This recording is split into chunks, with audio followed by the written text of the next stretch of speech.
Welcome to another episode of GeekOutdoors.com. So just when I thought camera news was going to start to slow down after I did my video on a Panasonic Lumix S5, which is now going to be officially unveiled on September 2nd, 2020, we have more camera drama news coming and a lot of upcoming cameras from Sony. So let's go ahead and start off with the big piece of news, and that is from EOSHD.com, where Andrew Reid did some damaging tests on a Canon EOS R5, which pretty much confirms that Canon lied about their overheating issues, or maybe they covered it up for whatever reason. And so the first test that he did involves the Canon API. So these are like interfaces that are provided to the developers, so then they could write programs like remote control apps to actually work with these cameras. And so what Andrew did was he actually took these APIs so then he could read the internal temperature of the Canon R5. Now, if you actually come and read this article, he goes into a lot of detail, but the general is he took photos for about 45 minutes, and then he tried to use the 8K recording or the high quality 4K video modes. And as usual, at this point, the Canon R5 is going to give the warning that, you can't use these modes because of the overheating issue. But with his tests, what he was able to find out that the internal temperature was around a 46-45 degree Celsius. And that's really not hot at all. And at that point, the camera still said that it was overheating.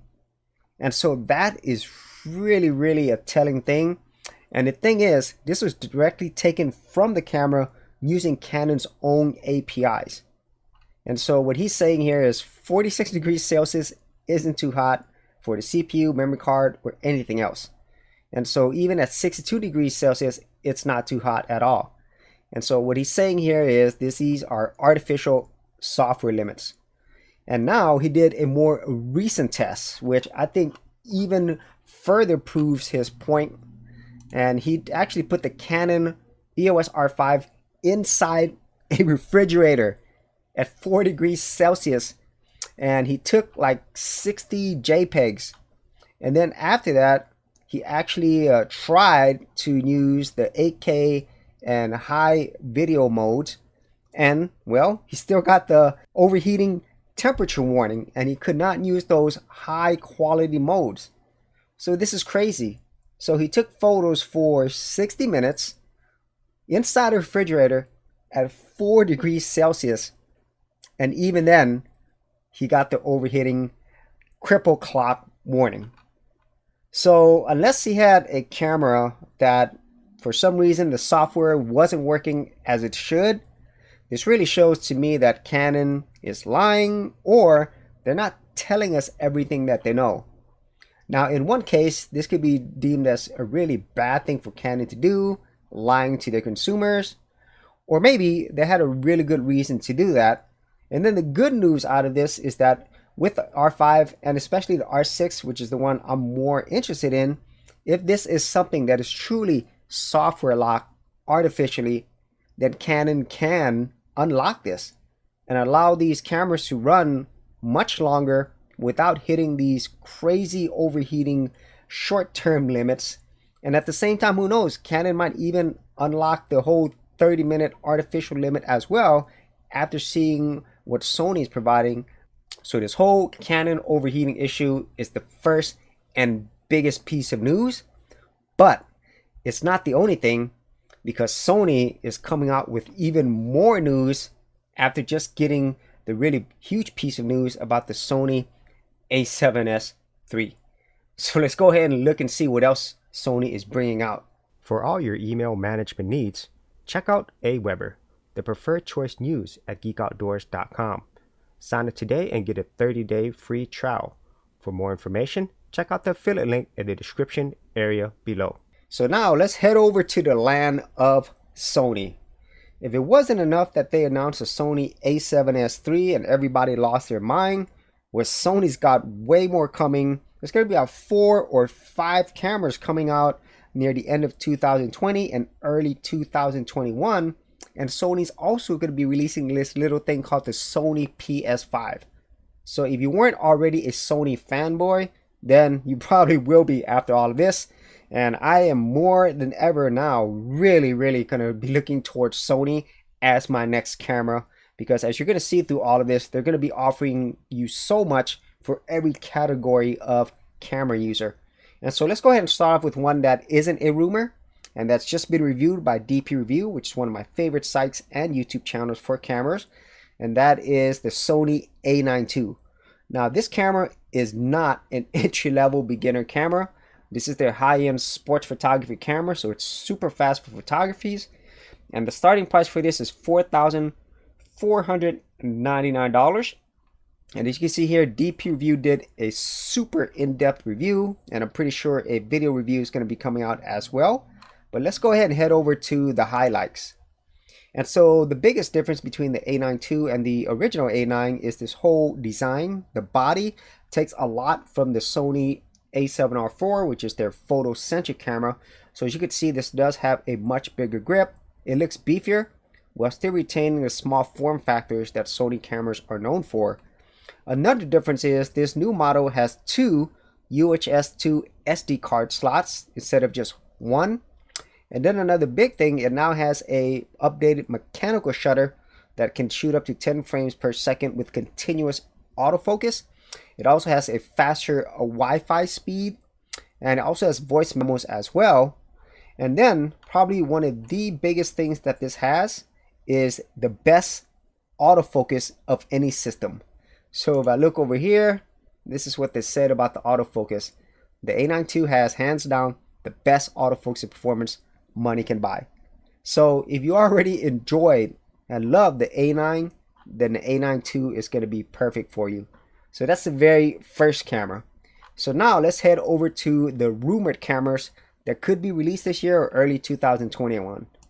Starting off with the Sony A74. So this camera is the successor to the A7 III. So this camera is about $2,000. So definitely not as expensive as the A92, nor as expensive as the A7S3. And so I think this is going to be a great camera for a lot of people. So this does have a 24 megapixel sensor. So this is a higher resolution than the A7S3. And I think it's the same resolution as the A92. Yep, same resolution. So other things that this has is it does have a faster Bions XR processor. So this is the same one that's going to be used in the A7S3. So you can expect the processing on this to be super fast, which is going to lead to other great things like the brand new autofocus, which is the same one that's going to be used in the A7S3. And it's also going to have a flip out screen, thankfully. And it looks like all of their new cameras are going to have a flip out screen. So this is going to be a great option for a lot of people who did enjoy the A7S3. But at the price of like $2,000, I think that is a great price overall for everything that you're getting. But this is not the most exciting camera that I'm looking at. The most exciting camera to me are these two, the Sony A5 or A6. So this is going to be their entry-level full-frame camera. So this is something that Panasonic is doing with the S5. But Sony is doing something that Panasonic doesn't seem like they're ever going to do, and that's going to provide you amazing autofocus now in an affordable, fairly affordable full-frame package. So let's look and see some of the rumors that they have in terms of the specs. So they're saying this would be rumored to be below $1,500. So this does put it in the realm of the EOS RP, Nikon Z5, and I'm pretty sure the S5 as well. And you're going to get this 24 frames per second of 4K, 30 frames, 10-bit, and it does have 5060p 4K, but it said it's crippled. Probably means that it's cropped. It doesn't have a pop-up flash. Who cares about that? Has a pop-up EVF. Cool. And then USB Type-C. And from what it's saying here, touchscreen similar to Sony A7S3. That means that it will have a flippy screen. So this is going to be marketed for vloggers and YouTubers. There it is. Fully articulating screen. It does have a single SD card slot, which is fine for what it's offering. Mic in and headphone jack. Yeah, this is going to be a wonderful camera for people like myself. And this is exactly the type of camera that I was really hoping for, because the A7S3 is going to be out of the price range for a lot of people like myself who are primarily shooting YouTube videos, but who still want a lot of high quality, but at the same time definitely not at that pro level. So this is the camera that I am most excited about. And with everything that Sony is going to be providing with their cameras that we know of and many other things, I really feel that Sony is going to be at the top. You know, they already are close to it. They're like ranked number 2 behind Canon. But with everything Sony's doing here and doing so well, I really feel that Sony has an opportunity to overtake Canon. And as I stated earlier, if Canon can, you know, remove these overheating limits and, you know, the 30-minute time limit, I really feel Canon's going to have a great time, great sales with both the R5 and R6. But as far as things are now, Sony is at the top of their game here. And I'm really impressed by everything that they're offering. And as I said, the A5 or A6, whatever this is going to be the camera for me.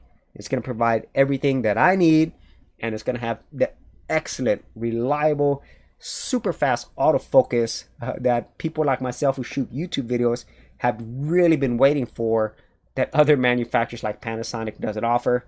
And even though Canon does offer it, at this point it doesn't have all the many limitations, or maybe fake limitations, that the Canon R5 and R6 currently has. So that is it for more news on cameras. If you actually had any thoughts on anything that I talked about here, whether it's the Canon cameras, Sony cameras, or even the Panasonic S5, be sure to leave that in the commentary below. And if you did want to see more of my camera thoughts and tips, I do have a playlist. I'll leave that in the description area below. So as always, if you did get value out of these videos, be sure to share, like, and subscribe. Hey geeks, if you are a creative geek like me and you wanted to learn how to create content on YouTube and other places on the internet, then check out my Go Content Creators Group, where you'll get access to additional videos and content for all the creative geeks out there. And the best part of it is, all of this is free. Simply head over to the link below, check out my page, and sign up for my Go Content Creators Group. Thanks for watching, and I'll see you on the other side.